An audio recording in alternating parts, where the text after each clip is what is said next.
भारतीय जनसंघ के संस्थापक डॉक्टर श्यामा प्रसाद मुखर्जी, पूर्व प्रधानमंत्री अटल बिहारी वाजपेयी, श्री लाल कृष्ण आडवाणी और वर्तमान प्रधानमंत्री नरेंद्र मोदी, इन चारों ने एक ऐसे विषय पर अरसे तक काम किया और इतना गहन काम किया जिसने देश की दशा और दिशा बदल कर रख दी और जो शायद देश के लिए इतिहास है, एक तारीख भी है। इस महत्वपूर्ण विषय के संवैधानिक पहलुओं पर जो सबसे ज्यादा गहरा अध्ययन करने वाले हमारे कानून के जानकार और संविधान विशेषज्ञ DK दुबे, जी हां, यानी दिलीप कुमार दुबे, इस वक्त हमारे साथ हैं। दिलीप जी, आपको बहुत बहुत शुभकामनाएं पहले तो इस विषय के लिए कि जिस विषय पर पूरा देश एक अरसे तक ये चिंता करता रहा कि होगा कैसे, ऐसे गहन प्रश्न का उत्तर आपने संविधान की किताबों में से खोज निकाला और अंततः उस पर आप लोगों ने उस पर अमल भी किया और आज शायद देश समझ पा रहा है। और समझ इसलिए पा रहा है क्योंकि कश्मीर के अपने हालात, अब कश्मीर एक नए दौर में आ चुका है, कश्मीर विकास के पथ पर बढ़ता दिख रहा है। इस सब का श्रेय सीधे सीधे आपको दूं तो शायद आप हम्बल होकर कह सकते हैं कि नहीं साहब, मैं अकेला नहीं, बहुत सारे लोग थे। चुनौती कितनी बड़ी थी जब आपने इस विषय को शुरू किया, कैसे समझ में आया और कैसे आपको इसका हल नजर आ गया कि यह हो सकता है? एक्चुअली जम्मू और कश्मीर अध्ययन केंद्र का जब स्थापना हुई तो हम लोगों ने जब काम शुरू किया तो अपने को ये मालूम ही नहीं था कि करना कहाँ से। बस इतना था कि बहुत काम जमीन पर हो चुका है, लेकिन सोल्यूशन तो माननीय अरुण कुमार जी के नेतृत्व में हम लोग काम कर रहे थे। तो उनका कहना था कि सोल्यूशन तो कानूनी है और ये फैक्ट भी है, क्योंकि सरकार बनने के बाद भी 6 वर्ष लगे अपने को। तो कानून जब तक नहीं उसमें हम जमीन तक उतरेंगे और उसका इतिहास भूगोल नहीं ढूंढेंगे, तब तक नहीं लगता कि उसका सोल्यूशन निकलेगा। क्योंकि सोल्यूशन तो आफ्टर ऑल ये तो पार्लियामेंट ने निकालना है या सुप्रीम कोर्ट ने निकालना है, और पार्लियामेंट और सुप्रीम कोर्ट फैक्ट के साथ साथ कानून, संविधान भी लेकर आएगा, और 370 तो संविधान ही है। इसलिए हम लोगों ने कोशिश यहां से शुरू की कि साहब सबसे पहले तो 370 को पूरा पढ़ा जाए। आप समझिए कि 370 को पढ़ते समय अपने को शब्द भी याद हो गए कि 420 शब्द हैं।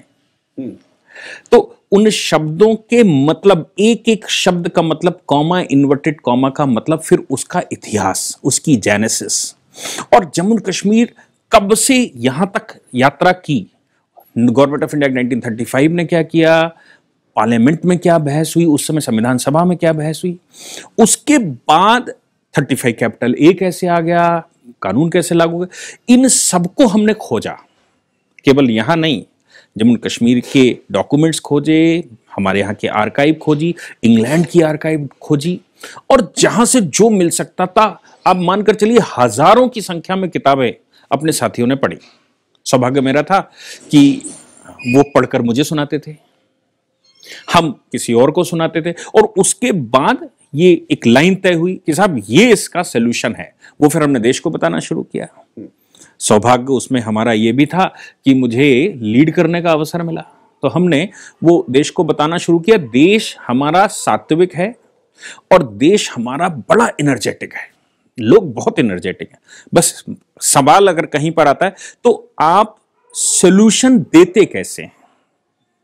मैं बहुत बार कहता हूं, सरकार, सिस्टम और जनता, ये 3 अलग अलग पहलू हैं। इन तीनों का जब तक कॉम्पेटिबिलिटी नहीं बनेगी तब तक सोल्यूशन नहीं निकलते।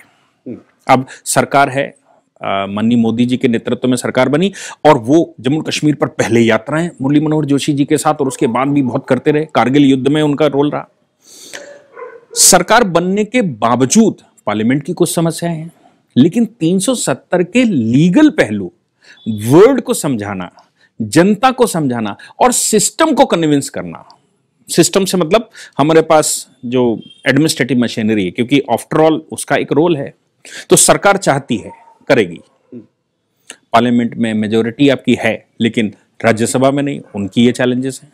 फिर उनके सबके आंसर्स लीगल आंसर्स, और फिर उनका कोर्ट केस कहां तक जाएगा और कोर्ट में कहां तक फंसेगा, लीगल फैक्टिटी वर्ल्ड लेवल क्या कहेगा, यूएनओ क्या कहेगा, ये सारे पहलू।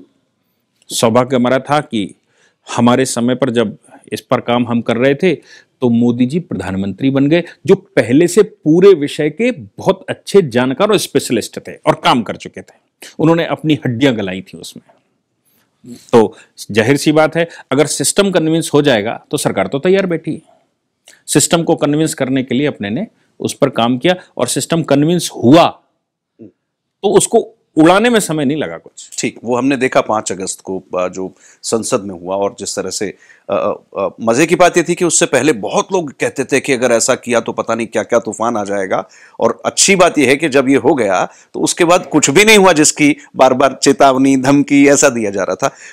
जम्मू कश्मीर बहुत बड़ा विषय है दुबे जी, जिस पर आपने काम किया है, मगर मुझे लगता है कि इस पूरे यात्रा में आपने जो पूरे देश का भी भ्रमण किया, आपने पूरे देश को समझा, मगर मैं आपको फिर वापस आपको उस बचपन की तरफ ले जाना चाहता हूं, जिन गलियों से आप निकले थे, जो प्रदेश आपका अपना है, उत्तर प्रदेश।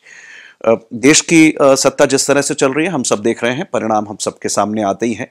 प्रदेश में भी लगभग हमने पिछले 4.5 साल में बहुत सकारात्मक परिवर्तन होते देखे। योगी जी के नेतृत्व में सरकार जिस तरह से चली, विरोधियों ने जिस तरह से हमले भी किए, लेकिन आज हम जिस तरह से देखते हैं प्रदेश में कानून व्यवस्था की स्थिति पहले से कहीं ज्यादा बेहतर, प्रशासनिक व्यवस्था पहले से कहीं ज्यादा चुस्त दुरुस्त दिखाई देती है, काम तेजी से होने लगे।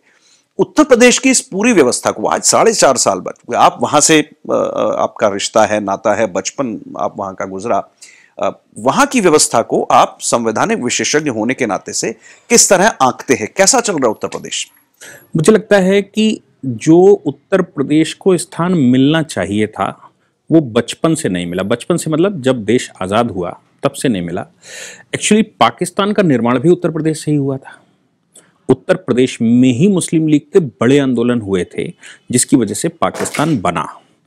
पाकिस्तान बनने के कारण जो थे, उन कारणों पर उत्तर प्रदेश में क्या पूरे देश में बहुत चर्चा नहीं हुई, और परिस्थितियां दोबारा वैसी ही आ गई जो 47 में थी। तो मुझे लगता है कि उत्तर प्रदेश में जब योगी जी की सरकार बैठी, मनी कल्याण सिंह जी की सरकार बैठी थी उस समय, उसने बहुत काम किया, लेकिन तब वो शैशवावस्था की सरकार मैं कह सकता हूं। योगी जी जब बैठे तो उनका एक विजन है, बिल्कुल फिलॉसफी उनकी क्लियर है, ये करना ये नहीं करना, राजनीति नहीं करनी। राजनीति नहीं करनी से मतलब चुनाव का क्या परिणाम होगा ये चुनाव जाने, विशुद्ध राजनीतिक दृष्टि से कुछ नहीं, कुछ राजनीति हो लेकिन विशुद्ध। हम जो करने आए हैं वो 5 वर्ष में चुनाव के आखिरी जिस दिन चुनाव वोट डालने जा रहे हूं उस दिन तक काम करेंगे, ऐसा बीजेपी की सरकारों की फिलॉसफी है। केंद्र की भी ऐसी फिलॉसफी है और राज्य की भी। तो योगी जी और मनी मोदी जी जो डबल इंजन लगा, उस डबल इंजन ने उत्तर प्रदेश को आज देश के पहले नंबर के राज्यों में लाकर खड़ा कर दिया, इकोनॉमिक ग्रोथ के मामले में, एडमिनिस्ट्रेशन के मामले में। और जो मैं बारंबार कहता हूं, पाकिस्तान बनने के जो कारण थे, उन कारणों पर दोबारा जो पनप रहे थे, उन पर अगर किसी ने चोट करी तो सिर्फ मन्नी योगी जी है। और वो चोट इतनी गहरी है कि विरोधियों को ये लगता है कि पता नहीं इनके सामने खड़े भी हो पाएंगे कि नहीं खड़े हो पाएंगे। अच्छा, व्यक्तित्व जो माननीय मुख्यमंत्री जी का है, उनके सामने खड़े होने के लिए भी एक चारित्रिक रूप से बिल्कुल साफ व्यक्ति चाहिए। मैं उनसे भेंट कर आया, मैंने उनके साथ भोजन किया, लेकिन उनके विजन, उनके क्लैरिटी एकदम साफ है, क्या करना क्या नहीं करना, क्या होना क्या नहीं होना, कोई राजनीति नहीं होगा सो देखेंगे। मुख्यमंत्री जी के एंगल से तो हम बहुत संतुष्ट अपने आप को या सौभाग्यशाली मान सकते हैं, क्योंकि प्रदेश में हमने इसी दौर में अयोध्या में जिस तरह के कार्यक्रम भव्य देखे हैं, श्री राम मंदिर का निर्माण भी हो रहा है, वो सब चीजें, और उसमें जिस तरह से शासन प्रशासन का, सरकार का सहयोग और इच्छा शक्ति, दृढ़ इच्छा शक्ति कह लें, वो हमें दिखता है। तो ये अपने आप में एक सौभाग्य का समय भी है। अन्यथा प्रशासन को आप किस तरह से आंकते हैं? बाकी राजनीतिक व्यवस्था किस तरह से चल रही है? क्योंकि मंत्रियों का उनका अपना एक दायरा होता है, विधायकों का अपना एक दायरा होता है। प्रशासनिक व्यवस्था हम मानते हैं पहले से काफी चौकस हुई है, लेकिन क्या उस तरह के परिणाम अपेक्षित आए हैं जैसा हम सोचते हैं, या हमें लगता है कि उत्तर प्रदेश में जो क्षमताएं हैं वैसा उत्तर प्रदेश बन पाएगा? यानी राजनीति और ये प्रशासन, क्या आप आपस में तालमेल इन 4.5 साल में बेहतर दिखा या कहीं कुछ चुनौती दिखती है? मैंने आपको पहले भी कहा कि 3 पहलू हैं। एक पहलू सरकार है, दूसरा सिस्टम है। याद रखिएगा, सरकार 5 साल के लिए आती, सिस्टम सदैव वही रहता है। एक व्यक्ति जब जॉब पकड़ता है, एक IAS ऑफिसर जाता है, PCS ऑफिसर जाता है, तो 25 से 30 वर्ष, कभी कभी 40 वर्ष तक बैठता है। तो उसके बाद जनता है। इन तीनों के बीच में एक सामंजस्य की आवश्यकता पड़ती है, एक दूसरे के पूरक बनाना पड़ेगा। अगर आप उसको पूरक नहीं बनाते तो आप समझ लीजिए कि आप जो परिणाम चाहते हैं वो परिणाम नहीं निकल सकते। अब सरकार बदल गई, सरकार ने सबसे पहला काम था सिस्टम को बदलना, सिस्टम बदलना शुरू किया उन्होंने। लेकिन आप सोच सकते हैं कि जो सिस्टम पिछले 70 वर्ष से हो उसमें जंग भी लग जाती है। उसको पहले 1-2 साल तो मुझे लगा, ये मेरा व्यक्तिगत अनुभव है, 1-2 साल तो उत्तर प्रदेश में सिस्टम में ही उलझे रहे कि सिस्टम को कैसे सही किया जाए। अच्छा, जनता में भी मैंने जैसे कहा कि पाकिस्तान का निर्माण उत्तर प्रदेश के मुसलमानों ने किया था, वो बीज पुनः उत्तर प्रदेश में उग गए, उनको काटना भी आवश्यक है। अब ये बात तीसरी है जो जनता के साथ कॉम्पेटिबिलिटी होनी चाहिए। जनता और सिस्टम, इन दोनों को सुधारना है। सरकार सुधर गई, सरकार आदेश पास करती है जो कर सकती है, कानून बना सकती है जो बना रही है, सरकार सिस्टम पर नजर रख सकती है जो रख रही है। लेकिन साहब आपके पास इतने कर्मचारी हैं, इतने लोग हैं, इतना रिप्रेजेंटेशन है, उसको सबको सुधारने के लिए आपको लंबा समय चाहिए ही चाहिए।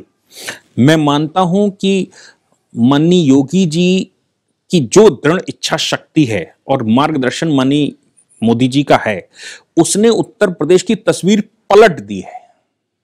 लेकिन जो गति चलनी चाहिए वो गति उत्तर प्रदेश ने पकड़ी जरूर है, लेकिन मैं मानता हूं कि उत्तर प्रदेश बहुत ज्यादा गति डिजर्व करता है। देश का मध्य भाग है, गंगा यमुना जैसी नदियां हैं, राम और कृष्ण की जन्मभूमि है, बुद्ध और जैन का कर्मस्थली है। ऐसी भूमि देवभूमि ही हो सकती है। ये देवभूमि डिजर्व करती है विश्व में सबसे अग्रणी भूमिका निभाने के लिए। उसके लिए अभी मुझे लगता है कि सिस्टम को और तैयार करना और कॉम्पेटिबिलिटी जनता के साथ और बिठाना अभी बाकी है, जो हो रहा है। मुझे लगता है और समय जैसे जैसे बीतेगा तो वो लाइन पर आएगा। आपने कहा कि उत्तर प्रदेश में योगी जी की दृढ़ इच्छा शक्ति के चलते काफी काम तेज हुए हैं, लेकिन और गति चाहिए। अब आप जरा लौटिए उन जगहों पर जहां पर आपका शैशव काल, आपका किशोरावस्था, फिर आपने पढ़ाई लिखाई